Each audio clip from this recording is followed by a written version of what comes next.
Okay. See, before we go to two-dimensional array concept, in case of control statements, we have looping statements. So in looping statements, see if we try to say like nested loop, okay. So nested loop. So nested loop is nothing but one looping statement inside another looping statement is called as nested loop. Similarly, nested if, one if statement inside another if is called as nested if. Okay.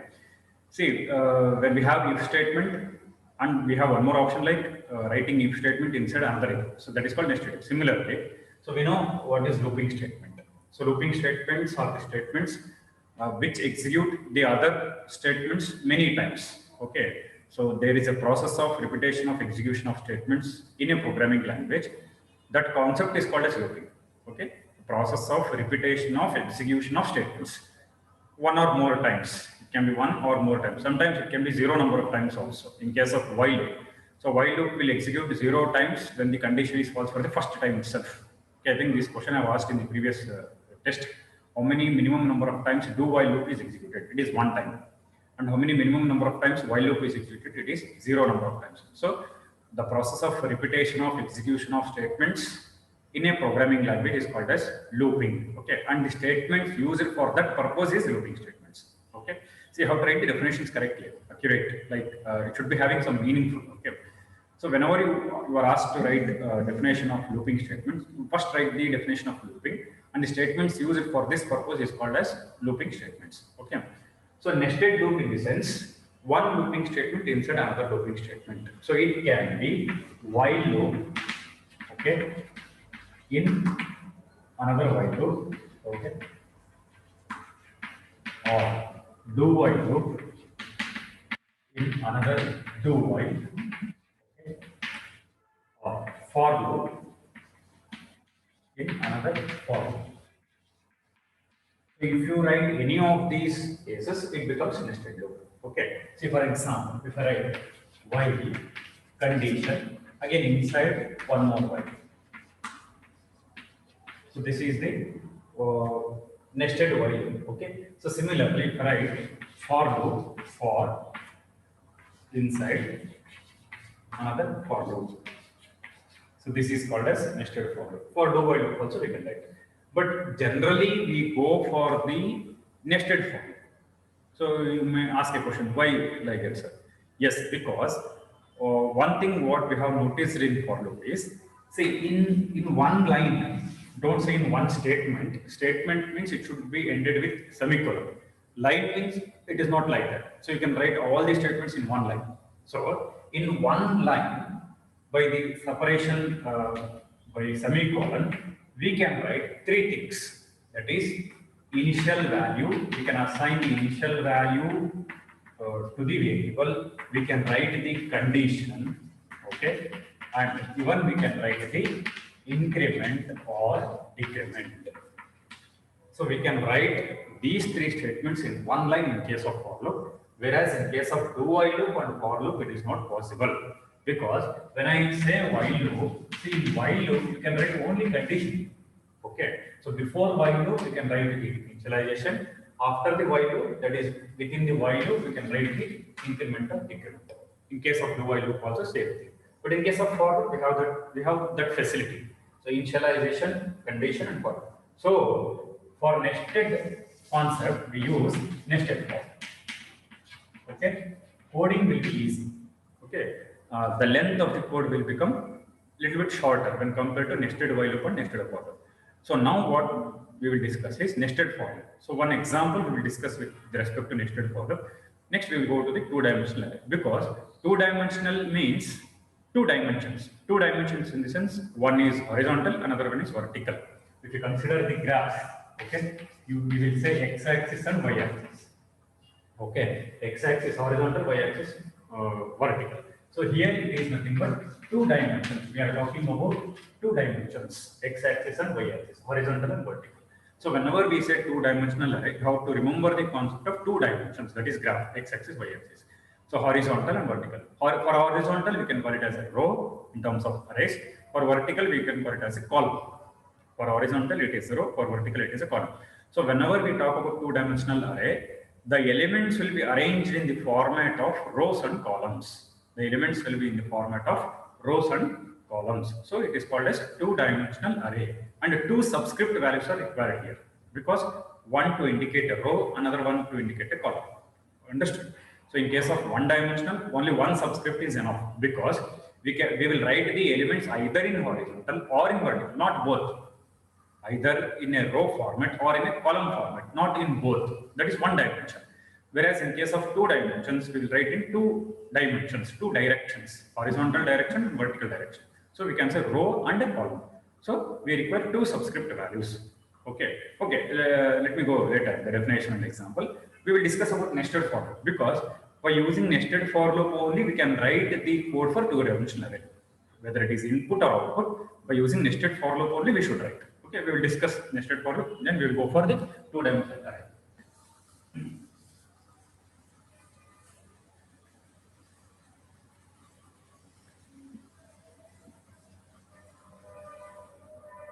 So, if I want to print the elements in row and column format, then we can use nested for loop. That is, two for loop we can use. See, for example, see if I want to print the elements like this, 1, 2, 3.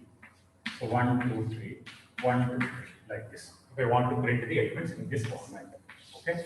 Or else, see, let us consider, just a minute.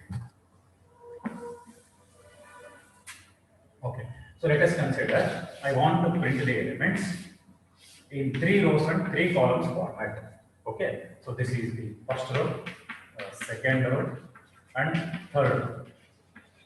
And first column, second column, third column. So these are the columns, okay, and these are the rows.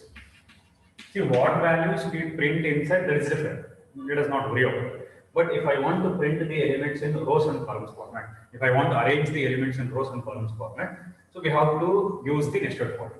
So this application of this is matrix. I think you people might have looked at the concept of matrix in mathematics. Okay, so elements will be arranged in rows and columns. So if I say 1, 2, 3, 4, 5, 6, 7, 8, 9. So 3 by 3 matrix. That is 3 rows and 3 columns.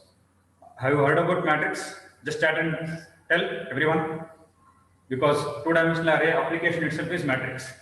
If anybody asks what is the use of two-dimensional array concept, so it is nothing but we can print the elements in matrix form. That is rows and columns. So if you have not heard, you can say, yes sir, we don't know. Okay, then I will tell about matrix also. Okay, so matrix in the sense arranging the elements in rows and columns. Arranging the elements in rows and columns. And representation of the elements is also in terms of row and column. If suppose if I write only one number, say 10. If I write only one number, this also we can say in row and column format. First row, first column, like that. One row, one column. So one row, one column. We can say 1 by 1, one row, one column.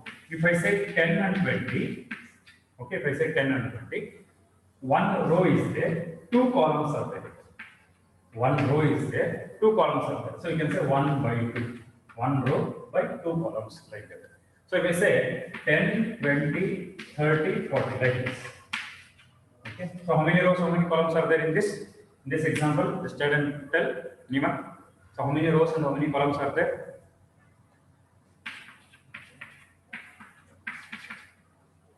So how many rows and how many columns are there here? It's very easy. So 2 rows, okay, 2 columns. So you can say 2 by 2. Okay, fine. Not 4 columns, it is 2 columns. So this complete thing is 1 column. Okay. Number of elements are 4, but 2 columns, 2 rows. Okay. So you have to see the direction, that's all. Okay, 2 rows, 2 columns. So if we arrange the elements in this format, it is called as 2 dimensions. And the array used for that is 2-dimensional array. Now, if I want to print the elements in this format, so how to achieve with coding? How to achieve with programming? So that we will see. Okay. See, look here. See, first you will see how many rows are there. Okay, how many rows are there? So there are 3 rows. Okay, of course, 3 rows are there. And how many columns are there? There are 3 columns. Okay. So when you consider for loop, you take first variable as I stands for index. Okay, as I said in the previous example, I stands for index. You see, there are three columns, and starting column is 1, first column, second column, third column. So when you talk in real world, you can say 1. In array, it is 0. So if I write the initial value, you can write like this: I is equals to 1, and condition is, you see how many rows are there. So 3 rows are there. So I less than or equals to 3, I plus plus. Okay. So initial value is 1 because row number starting from 1, and final value is 3 because there are 3 rows. Getting it? Initial value is 1 because row number is starting from 1. Final value is 3 because number of rows are 3. And each time it should be incremented by 1. First row, then afterwards what I say, second row. After first row, I will not say third row, first row, afterwards second row. That means 1 plus 1, 2. 2 plus 1, 3, like that. So it is incremented by 1. So I have to say I plus 1.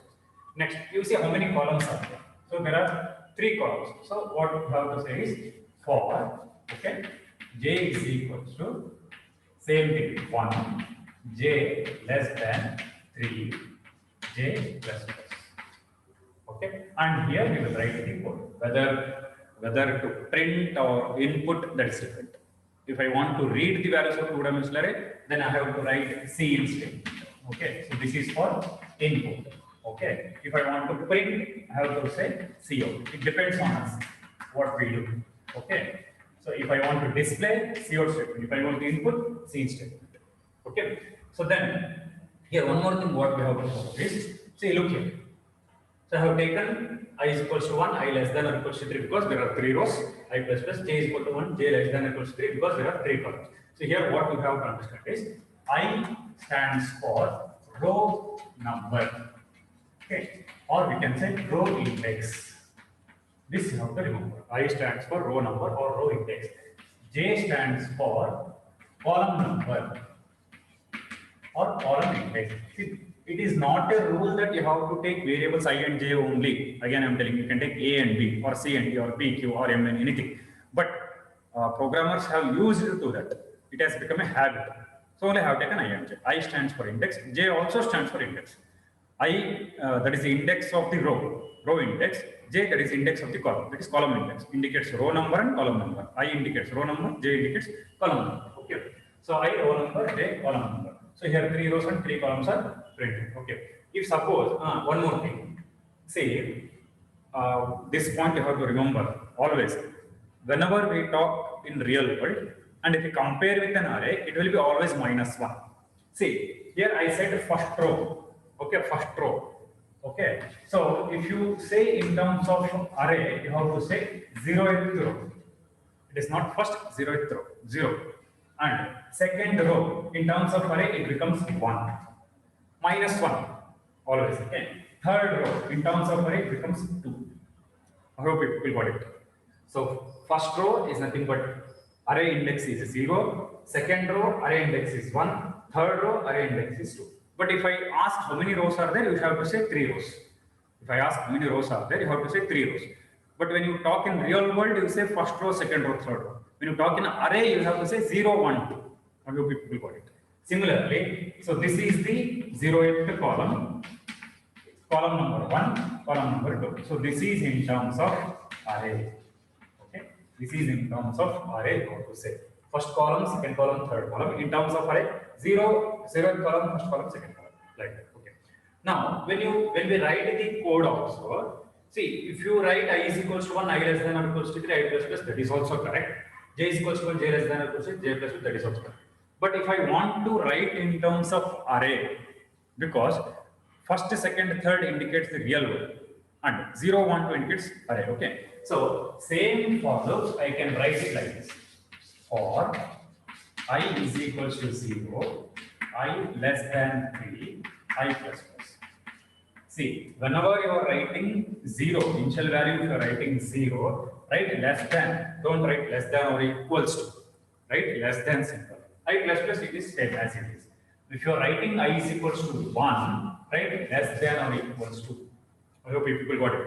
If you are writing I is equals to 1, write less than or equals to. If you are writing I is equals to 0, write less than. Okay. Then for j is equals to 0, okay, j less than 3, j plus plus, okay. So this code and this code working is the same, but we will follow this method because we should not get confused with the array index, because array index starts from 0 in case of one dimensional and two dimensional. In case of one dimensional, only one dimension is there. In case of two dimensional, row number starts from 0, column number starts from 0. So I have taken I is equals to 0 and j is equals to 0. Understood?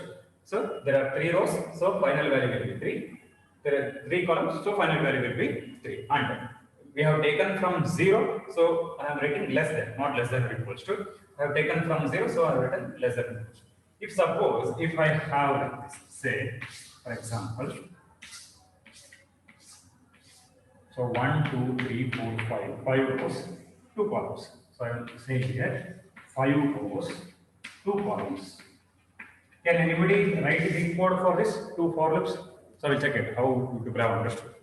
Just 2 for loops you should write either in this format or this one. Can anybody write?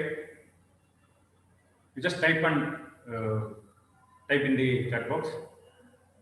So 5 rows, 2 columns. So first row, second row, third row, fourth row, fifth, or 0, 1, 2, 3, 4, and 2 columns are there.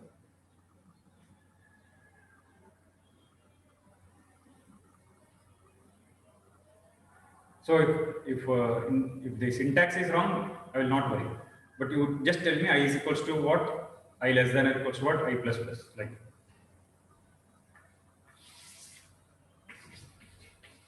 So for I is equals to, either you can take it from 1 or you can take it from 0. So if I take it from 0, I is equals to 0. So how many rows are there? 1, 2, 3, 4, 5. 5 rows are there. Okay. I is equals to 0, correct. So I is equals to 0, I less than 5 because 5 rows are there. I less than 5. So if you are taking I is equals to 1, you have to write I less than or equals to 5. Okay. So if you are taking I is equals to 1, you have to take I less than or equals to 5. Okay. If you are taking I is equals to 1, then you have to take I less than or equals to 5. If you are taking I equal to 0, less than, okay, 5 rows are there. I equals to. Then coming to the j, for j is equals to 0, there are only 2 columns. There are only 2 columns. You should say 2.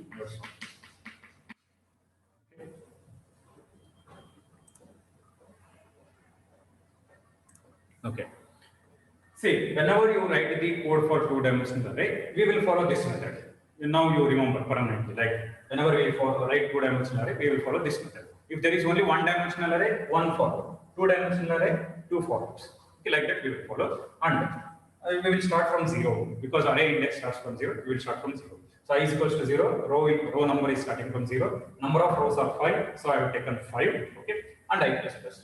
And column number of columns are 2, and it is starting from 0. J equals 0. J less than equals to j plus. After this, whatever the code we write, it depends. Whether if I want input, then I should write C instead. If I want output, then I have to write C output. So people just take down this screenshot. We will continue further. Okay, just to take down this screenshot because whatever they give notes again and again, I'm telling you, it may not be sync with explanation because while I'm explaining, I may give real world example and some tricks also. Okay, we just take down.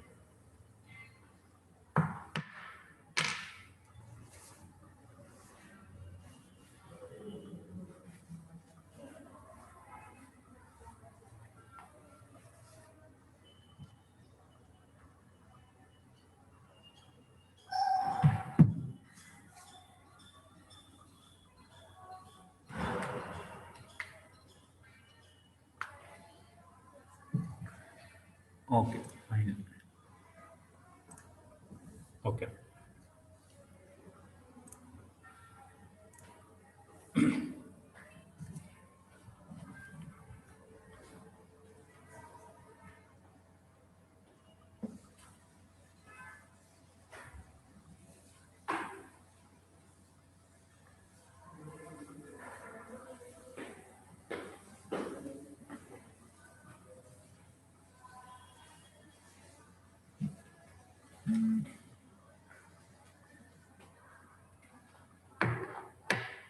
Okay. So now we will define 2-dimensional array. Okay. So definition of two-dimensional array, what we can say is like some common things are there. Like array is a collection of elements with same name and same type. So this is general. So this can be applied for one-dimensional and two-dimensional. So in addition to that, we have to add something which depends on the whether it is one-dimensional or two-dimensional. Okay, just a minute.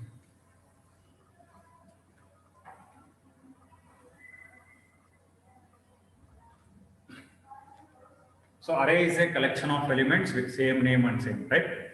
If you want to say one dimensional, we have to say with one subscript value. If I want to say two dimensional, we have to say two subscript values. That is two index values.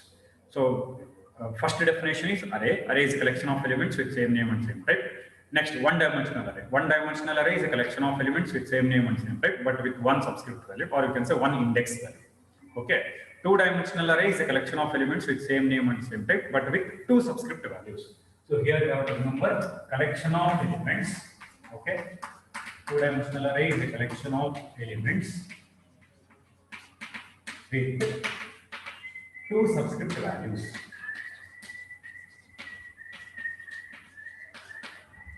So subscript is nothing but index. Two-dimensional array is a collection of elements with two subscript values. Why we require two subscript? So because one subscript indicates row number, okay, or we can say number of rows. If we are giving the size, it indicates number of rows. So another dimension or another subscript indicates column number. So we can say number of columns. Number of rows and number of columns. So it is two subscript values. Now we will see the syntax to declare two dimensional. So syntax to declare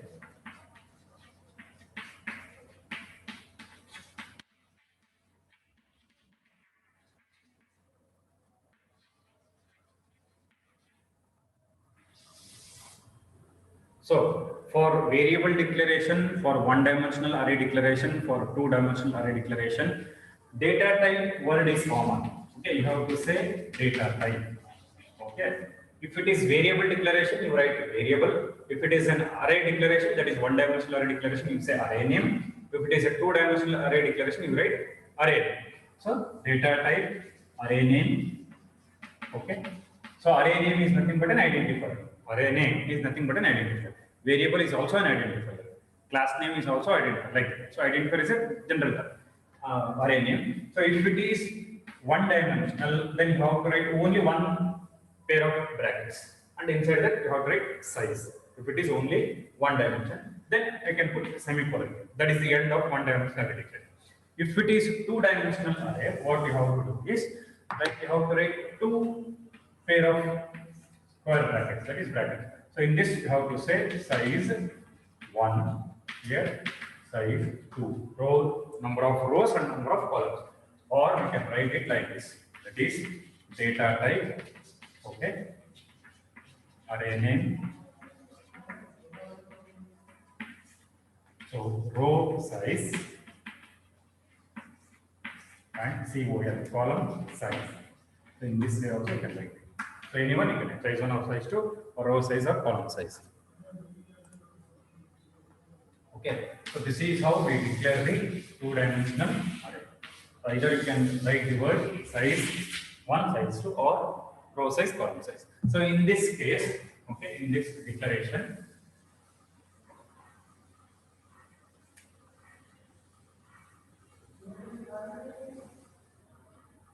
so some things we have to know, that is, see, with respect to data type, again it is same. It can be either basic type or derived type, okay, or it can be user defined.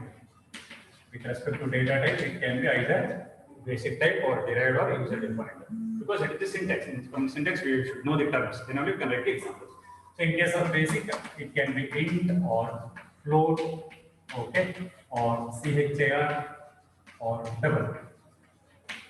So this is with respect to the basic types. And coming to the array name, okay, array name is nothing but the identifier. Array name is nothing but the identifier. So whenever you are writing the example, you have to remember the identifier rules and write. Okay. Size 1 and size 2 is nothing but row size and column size. This indicates number of rows, okay, and this indicates number of columns. So size 1 indicates number of rows, size 2 indicates number of columns, or we can say row size and column size. So people just take this screenshot. Example we will see in next class. So example, after that how to output the values of two-dimensional array and input the values for two-dimensional array. We will see in the next class.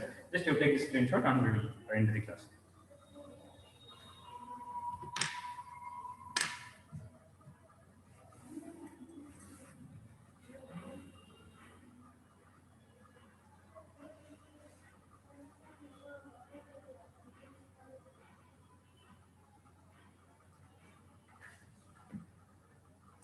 Okay, fine.